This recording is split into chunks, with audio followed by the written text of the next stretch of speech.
Today we are sitting at the foothill of Himalayas. Himalaya is the father of your mother. And since I have come here, the feeling of returning to the father is making me feel extremely proud of you, but up to a point. Then it gives up. This is what has happened in this area before also. There were many kings who ruled these areas where they were people who worshipped the goddess and lived a righteous, innocent life. And those who tried to insult the mother perished forever and ever. We are so fortunate today that Yogi Mahajan has called us here in this beautiful place, which is so vibrating, is so much full of the blessings of the great saints who are practicing meditation here. They have worked out the meditation for us. Through their ascent, they have achieved a road for us. Our Sushumna improved because of their blessings. Because they have worked so hard, our Sushumna has become so accessible, so easily possible for us to ascend. Today you may not see them, but I see them clearly. All my gratitude to them that they, in this atmosphere of purity, came but lived in these remote corners without any shelter, without any support, without any help, for days together. For you, Sahaj Yoga has become so easy. You are all easy chair spiritual seekers. There is no struggle, there is no problem. Wherever you are, you get your realization. They have made it so easy. They have done it for you. But that does not mean that you should take Sahaj Yoga for granted. Today, in this great place, let us think of the new visions I have about Sahaj Yoga. Sahaj Yoga has to become a great Vishwa Yoga, Maha Yoga, the bubbling energy of divine in the new tree of Vishwadharma. For that, you people have to sacrifice, have to come up, not to be easy chair Sahaj Yogis, but have to give up many things that are lying within you, which you have not yet harnessed and looked after. It pains me to see the way Sahaj Yogis take Sahaj Yoga for granted. It's not possible. With such mediocres, one can achieve much in life. But by God's grace, after coming here, I saw the village people. I knew I am at the right spot. First will be the last, Christ has said. First will be the last, because the first come as if thinking that they are something great, that they have shown some great things. But they do not know what is to be achieved. The innocence, the simplicity, the overpowering of your body. If your body tries to overpower you, you are no more a Sahaj Yogi. If your mind tries to overpower you, then you are no more a Sahaj Yogi. If your heart tries to overpower you, then also you are not Sahaj Yogi. But through all these three instruments, you should work as if you are the master of these three instruments and not the slave of these things. This is a very, very important thing, because Sahaj Yoga has too many blessings. It gives you all kinds of prosperity. all kinds of beautiful blessings, all kinds of protections, miracles happen in your life, but we take Sahaj Yoga for granted. The first and foremost thing, I feel sorry sometimes when I hear that people insult each other for nothing at all, hurt each other, talk to others in such a manner that doesn't behove a Sahaj Yogi. I have never talked like that to people in that curt manner. Why should you talk like that to each other? The reason is, inside there is still some sadism sitting down to put down other people. That sadism will make you satanic. It will not make you saintly and godly. It is not a godly quality to behave in that manner. For such people only these 7 powers were born, to slay their ego, to slay their sadistic temperaments, and to make them into beautiful people who will surrender to God and will take to milder methods of attainment.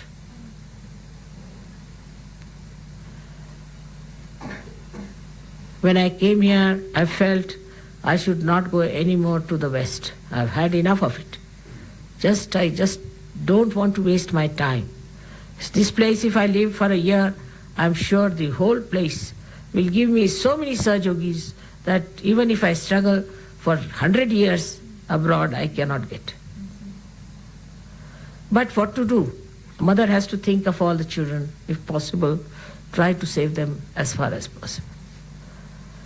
That innocence, that simplicity with which they live here, how they are one with the nature, how they move about, come up, you just watch and see how they rise and how they make themselves available for the beauty of this nature to be enhanced. Because they are so congenial, in concord with the rhythm of this place. The whole place is so rhythmically singing the praise of God and the goddesses. I don't know if you are sensitive to it or not, but it is. It is so full of singing and chirping of birds. I see these great mountains who have witnessed the ascent of man. They have witnessed the great penance of these very great saints who lived here. They have witnessed all that man has fought to go towards God, how they sacrificed, how they went into dangers, lived with animals just to achieve this path for you people. We have to thank them and thank all those 7 deities who have created this atmosphere of complete security for these great saints. All these goddesses came on this earth to protect the saints. They deserve it. That's the duty of a goddess, to protect the ones who are striving, who are fighting the way for the seekers. But what is the need to waste time over useless people who have no other seeking but materialism? I do not know how many years it will take for me to convince the Western people about the greatness of the Spirit. I hope with our effort, some of them, very few of them, will be saved. I don't have much hopes of a larger number of people there. I am speaking this in English because I have felt it too much here and disgusted sometimes. The way God has worked, He sent 7 of His powers on this earth, in this area. Also everywhere He sent them. They crucified, they tortured, they did all kinds of things to saints, and they are least bothered about what they did to them. All those turmoils and hardships through which they have gone, I really felt them within myself, as if my body has gone through that tormenting period. Let us all thank God that He has been so kind, that He gave us realization in our own houses, in our own families. But let us also think about it. What did we do about it? Today I am talking especially for Delhi people, because I may not be able to talk to them. In Delhi, I have heard that people are extremely rude to the new people. I was amazed why thousands come to see me, and then what happens to them? People talk so rudely that nobody can believe that they are Sahaj yogis. I have heard about this even in Kuala Lumpur, the same thing. Not that I have not heard about these things in other places, but in many places I have heard that people are extremely egoistical. They talk to people in such a rude manner that nobody wants to come. And that's why in all these places where there is even one person like that, Sahaj Yoga does not grow. And these people don't want to change themselves. If you tell them anything, they will say, all right, so get rid of us. But why don't they say that we want to change? It is something shocking, the way people are. They have no compassion, no love, nothing. But they are thinking about using this position as a Sahaj Yogi to dominate others, to show off to others. And that's why people do not increase. It's only one thing that attracts people to me is my love and my compassion and my open-heartedness. Those who use strong words and talk strongly to others, thinking as if they are in charge of Sahaj Yoga, must know that if they try all these tricks, they will be suffering very badly. And that no amount of my compassion and love can protect them, because the same powers which come for protection are quite capable of destruction. I want to warn you, all of you, to be gentle, to be kind, to be sweet to others. Don't try to hurt others' feelings. Don't try to be sadistic. Otherwise, it will hurt you very much. It has happened in this place where you are sitting today, in this area. It has happened. I can see all the past that took place. Those people who tried to be harsh and horrible suffered a lot. They had to become gentle. One great saint called Durvasa, he was known to be a very hot-tempered fellow. And he meditated, but he was so hot-tempered. He did not live in this area. He lived in the thick forest of Maharashtra. And there he was extremely hot-tempered, used to shout at people, because he thought he has got the realization and he has right to shout at everyone and to make a nuisance out of him. Once he went to the ashram of a Muni called Kashyap Muni, and he had a daughter called Shakuntala. Shakuntala had just married a king, and she was thinking about him. This Durvasa went and called for her. She forgot to answer his call. So he cursed her that the person about whom you are thinking will forget you and you will suffer because of that. He was so angry that she did not attend to him. Still she was in her own mood. And then when he came in, she could not look after him as he wanted to be looked after. This was Durvasa. And he made her suffer a lot. But later on he discovered that he was a man of tremendous temper and that his feet are going into the hell. There is hell burning under his feet. And that heat made him feel terrible. So he ran towards Himalayas. He came down here near and he meditated in this place where he just asked for one thing is, "Oh Mother, give me the sweetness, the nectar of your love. Please let me have."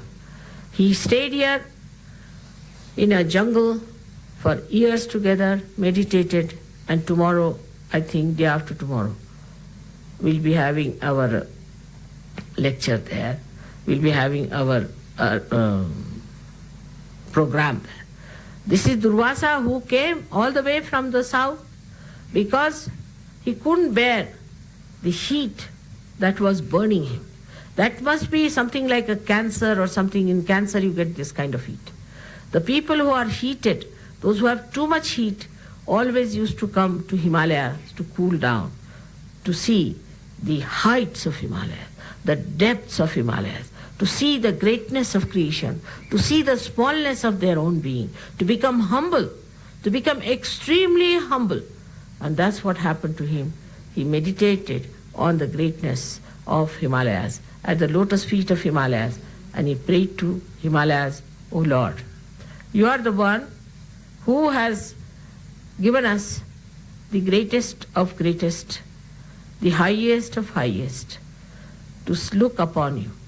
You are the one who is a symbol of the heights we have to reach. And I am a person who used to think I am very great till I saw your greatness here, the way you bear the snow upon your head and the way you reach the depths of our hearts." And then he meditated here and he got his salvation. Realization is not sufficient. It is not the salvation.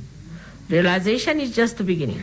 Salvation comes when we master our body, master our mind, master ourselves in such a way that we become beautiful flowers and the fragrance of our beauty flows and everybody enjoys it. I'm speaking this for all the people who are still thinking that they have got realization, they have certain positions in Sahaja Yoga, so they can misbehave with everyone as they like. Please remember that it is not important what you do for Sahaja Yoga, more important what I feel about. If you have to be something greater, humble down yourself. Humbling down is very, very important. Nobody has to think that we can achieve something greater heights by dominating others. This has been very upsetting since I have been in Delhi. I have seen this in and out, and I was surprised that in Delhi still people are so stupid that those who organize, some of them are so harsh. I would request you to humble down, to come down to proper senses and understand that it is your gain if you humble down. Like Durvasa, you don't have to stay here in the jungles with the tigers and the lions who come and roar at you and the snakes that trap you in the night. You have to have this lion and the tigers to be seen. They are within us. And the snakes and the scorpion that come out of you and bite others, please look after them. See that you become a beautiful person and not that you run after something that is power or materialism. It stirs me completely sometimes when I see the disparity between the beauty of the people of these simple villages and the cunning and the domination of the city people. And sometimes I feel I should give up all the cities and ask them to jump in the hell if they do not know how to behave. I think the whole thing has come to me because Durvasa's example I see very clearly. How many of you would be willing to do that kind of a penance that Durvasa had to do? But Durvasa, being a great seeker, a real seeker, felt that I have done nothing so far after my realization.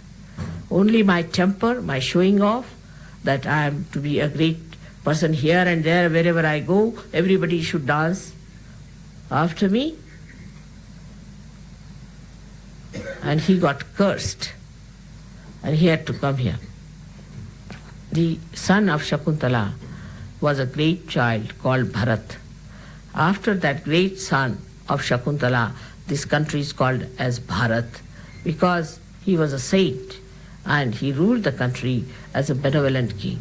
He occupied the whole of this country, even Pakistan and Burma inclusive, and was the ruler of all this country, a very benevolent, humble, and a very great, highly evolved soul. That's why this country, the whole country, has the name of Bharat from him. So in a way that we should really understand that when Durvasa saw that the cursed Shakuntala produced such a great soul, suffering because of its curses, because her husband forgot about her. He never recognized her. When she went to her husband, he never recognized her, and she had to live without her husband, and this child was born. And then suddenly he remembered, because the ring he had given was lost in the water, and a fish had gulped it down, and the same fish was caught, and when they found the ring, he remembered all that had passed. Then he sent for her and called her, and then the king Bharat ruled this country. That's how we are called as Bharati. That is the symbol of a personality that is an Indian. We are Indians, and Indians have a great symbol of Bharata before them, and that's how we have to lead a life of saintliness. You may be king, you may be street beggar, you may be anything, but for an Indian, it is important to lead a life of complete dedication and complete renunciation. He has to lead an austere life, controlling his attention. He has to control his attention and tell the attention not to go to wrong places. These heights which these people have achieved through their innocence, you will have to achieve through your understanding. That's the first step you have to cross after realization. They'll get realization and will jump into the kingdom of God. I won't have any problem with them. Let me come and stay here for a month, and you will see this area will be all charmed. But what about us, the rest of us who think no end of themselves? That's why I spoke in English language today, for you people to understand that this English language itself has given this terrible ego, like a pump, it goes into your head and you start thinking no end of yourself. How many are going to meditate from tomorrow? How many are going to get up in the morning and give up their rooms and come out and meditate? Go into the wild just thinking that you belong to this nature. We have to have a very rigorous disciplining, self-disciplining of ourselves. Otherwise, it's useless to waste energy on people who have no value, no respect for their realization, for themselves. I have to tell you that you have come here is very good. Now see the ashram life. Now don't try to find faults with this ashram didn't have this, ashram didn't have that, we had no place to sleep, we had no place for a bathroom. Please don't do all those things. You have not come here to enjoy a 5-star hotel. For that you have not come all the way here. Please, for heaven's sake, don't have that. On the contrary, I'll be happy if you can sleep outside in the cold and go through it. I can do it. I can sleep in any conditions, any things. Try to make your body your slave, and don't make your body stand on your heads. I have to make a very humble request, because there are some people who are quite fuss spots. I was told even from Delhi, and I expect no fussing here, no fussing here. Try to understand. It's a great chance for you to ascend or to descend, one of the two. So please try to ascend above your body. Try to mold your body in such a way that it becomes your slave, and then you will enjoy having this body. Otherwise it's a headache to have a body like this. आज के शुभ अवसर पे हम यहाँ आए हैं। आज देवी का सप्तमी का दिन है। सप्तमी के दिन देवी ने अनेक राक्षसों को मारा, अनेक दुष्टों का नाश किया, विध्वंस कर डाला था, क्योंकि संत साधु जो यहाँ पर बैठे हुए तपस्या में संलग्न थे, उनको ये लोग सताते थे। हम लोग सोचते हैं कि माँ ये क्यों इतनी इन्होंने तपस्या की।